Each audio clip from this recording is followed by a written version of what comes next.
intimidade. Como? Como que conheceram tanto assim, sabe, o coração? Então, o nosso coração, quem conhece é Deus. A gente não pode falar que fulano foi santo, está salvo, está lá no céu e está intercedendo por nós. Ah, para, gente. Ele fala assim, os meus familiares, quando eles morrem, eles passam a morar com Deus, e eles, quem garante que... e ele fala assim, na Bíblia está escrito que permanecem com Deus, e é como se a pessoa estivesse lá e falando assim, vamos supor, meu pai faleceu, está lá no céu, eu não sei se ele está, eu espero que sim, mas não sei se ele está, e ele está lá em cima intercedendo por mim. Deus, ah lá, minha filha está lá, cuida dela. Eu não sei nem se meu pai está lá e nem se ele vai lembrar de mim, porque várias vezes eu acho que a gente sobe e essa parte aqui acaba. Isso aqui é muito pequeno, isso aqui é muito irrisório. Essa vida aqui é importante só para a gente ser salvo. Mas eu não sei se a gente vai chegar lá e vai ficar lembrando que eu dava aula na EBD, a dona Cássia era a aluna mais assídua. Ah lá, dona Cássia, oi, dona Cássia, lembra de mim que a gente dava aula na EBD, a senhora está... Você acha que vai ser assim? Eu acho que não. Eu acho que a gente vai ter uma coisa muito mais importante para fazer do que ficar preocupado com isso. Mas, enfim, tudo isso é para falar sobre o coração, né? Quem sonda e conhece o coração é o Senhor. Então, é necessário nascer de novo.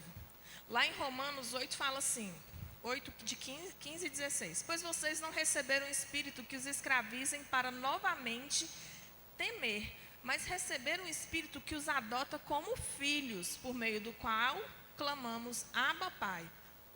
O próprio Espírito testemunha ao nosso espírito que somos filhos de Deus. O próprio Espírito de Deus, quando a gente vai ver ele com a letra maiúscula na Bíblia, está falando o Espírito do Senhor, testemunha com o nosso espírito, em letra minúscula é o nosso espírito, que nós somos filhos de Deus. Então, tem gente que fala assim, eu tenho certeza que eu vou ser salvo. Mas eu não posso ter a certeza que a dona Vânia vai ser salva, entenderam? Que a gente precisa nascer de novo, e isso é uma coisa entre você e o Senhor, né? Para subir aqui nesse púlpito e falar e apontar, a pessoa tem que ter muito temor para falar isso, exatamente por isso, porque você tem que estar ciente de tudo, das consequências de você falar besteira no nome do Senhor.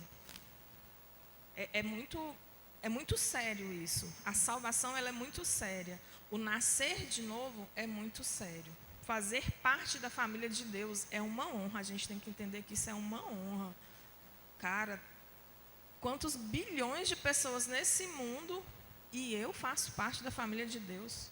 Quantas pessoas não farão e eu vou fazer parte da família de Deus? Eu tenho essa possibilidade, essa chance de fazer parte. Então, deixa eu fazer a minha parte, né, também. Não merecemos, mas somos beneficiados ao fazer parte da família de Deus. O próprio Espírito testemunha ao nosso Espírito que somos filhos, né? Eu acabei de ler. Se somos filhos, então somos herdeiros, herdeiros de Deus e co-herdeiros em Cristo. Se de fato participamos dos seus sofrimentos, para que também participemos da sua glória. Ou seja, também seremos glorificados como Jesus. Serão quando a gente for recebido lá. Aqui na terra, a gente também tem as riquezas que a gente pode aproveitar aqui na terra, porque as nossas riquezas serão lá no céu. Isso daqui é uma foto de Iá, né? Do reino de Deus. Um rio de ouro, o trono de Deus, né? Coisa mais linda, né? Mas eu acho que ainda a gente não faz ideia, que eu acho que é muito mais do que isso. Acho que não é só isso, não. Mas a gente é ousado, né? A IA principalmente, né? Depois criou a IA, aí ela cria umas coisas assim que você fala, uau! Mas aqui na terra, as riquezas que nós temos que buscar. Quais são as riquezas? A graça de Deus, a bondade, a paciência, a sabedoria, o poder e a misericórdia. Essas são as riquezas que a gente tem que buscar aqui para a gente poder merecer. Para a gente poder merecer não porque o reino de Deus não é por mérito, mas para a gente poder fazer parte dessa família, né? O reino de Deus é a verdadeira herança para os chamados famílias de Deus. Quando fala lá, porque os planos do Senhor são melhores e maiores que os seus. A gente sempre pensa assim, nossa, vou ter uma casa, vou ter um carro melhor, eu vou ter uma casa melhor. Agora que eu virei crente, principalmente. Porque agora eu sou filha de Deus, então eu vou conseguir tudo, né? Que bom se conseguir. Mas a promessa de Deus é aqui, ó. Quando Ele fala que Ele tem coisas maiores e melhores para a gente, é aqui, é no reino dEle. Aqui, o que a gente tem não é material. É a graça dEle, é a bondade dEle, é a paciência dEle, que Deus tem que ter uma paciência muito grande com esse bando de gente louca que tem aqui nesse mundo. Sabedoria, poder e misericórdia, tudo que Ele nos serve, que Ele nos fornece. E ainda no dia 15, falando do batismo, que a gente falou, né? Então, Jesus aproximou-se deles e disse, foi-me dada toda a autoridade no céu e na terra. Portanto, vão e façam discípulos de todas as nações, batizando-os em nome do Pai, do Filho e do Espírito Santo, ensinando-os a obedecer a tudo o que eu lhes ordenei, e eu estarei sempre com vocês até o fim dos tempos.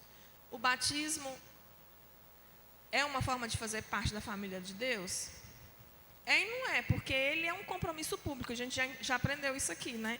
O batismo é uma declaração pública de fé. Quando eu me inscrevo para a classe de batismo, que está tendo a aula agora, quando a gente desce as águas, é como se a gente estivesse gritando para o mundo, eu aceitei Jesus como meu único e suficiente Senhor e Salvador. Então, isso é o batismo, é um testemunho público, né? Porque a gente sempre tem o exemplo do ladrão da cruz, né? Ele não foi batizado, e Jesus não falou com ele? Hoje mesmo eu vou te encontrar lá no paraíso. Ele não foi batizado. Jesus não fez o apelo para ele. Você me aceita como seu Senhor e Salvador?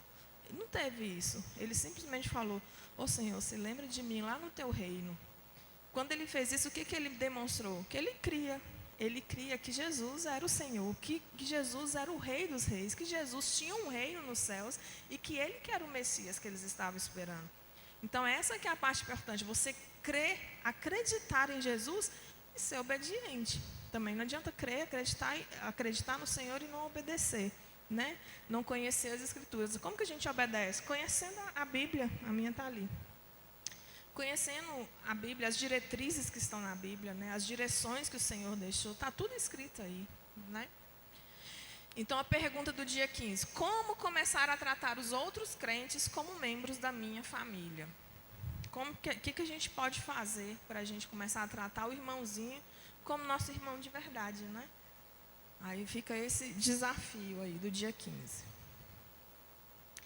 Aí o dia 16 ele vai falar do que mais importa, né? Então, antes de entrar nele, eu coloquei a famosa frase, né, o Renato Russo divulgou, né? Coríntios 13, sem querendo ou não querendo, mas ele divulgou. Ainda que eu falasse a língua dos homens, eu sou péssima, né, para cantar, vocês viram. Coríntios 13, 13 fala, assim permanecemos agora esses três, a fé, a esperança e o amor. O maior deles, porém, é o amor. Amar todo mundo, né? Tá aí o nosso desafio. Então, o dia 16 o que realmente importa? O amor. Aí eu coloquei ele maior aqui, ó. Ainda que eu fale a língua dos homens e dos anjos, se não tiver amor, serei como o sino que ressoa ou como o prato que retine. Que é o que eu falei sobre a gente conhecer o coração do outro. A pessoa às vezes é barulhenta, fala, faz, acontece, mas às vezes o coração dela não está aberto para o amor, para o Senhor, né? Quando a gente fala aberto para o amor, por quê? Porque o próprio Deus é o amor em forma de Deus. Então, se a gente não está aberto para esse amor, ainda que eu tenha o dom de profecia e saiba todos os mistérios e todo o conhecimento e tenha uma fé capaz de mover montanhas, mas não tiver amor, nada serei.